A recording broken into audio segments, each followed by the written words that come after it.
Kelin choy damlavaring. Voy oyijon, o'zim damlab beraman. O'tiring siz. Homiladorsiz. Shundoq ham katta ish qilib qo'ydingiz. Nima ish qilish kerak bo'lsa, ana, o'zingiz qiladi. O'zi homilador bo'lishi ham eplolmayapti. Qisiq.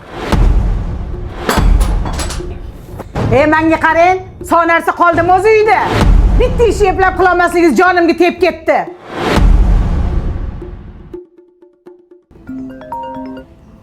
Labbiya ona. Bolam, birinchi farzandim bu. Oldirmay qo'yaqa, buyog'i peshinadan. Xo'p bo'ladi ona. Onam bolani oldirmagin debdilar. Bolalar nogiron ekan, yuragi ham yaxshi urmayapti. Srochno abort qilib tashlamasak, onani hayoti xavf ostida qolishi mumkin.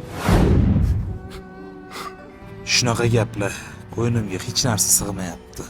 Siqilma, senga bitta maslahat. Hayvonist degan klinikaga obod, apparatlari ham yangi, doktorlari ham yaxshi. To'g'ri aytasan.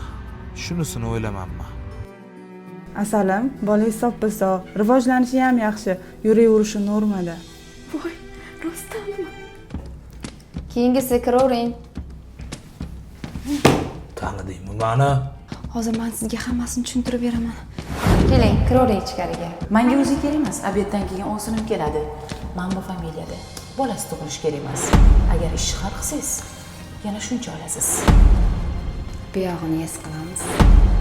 Mana shunaqa arzimagan pulga qanchadan qancha go'daklarni go'rga tiqqansan. Sandagi ayrim qo'shtirnochidagi doktorligi insof bersin.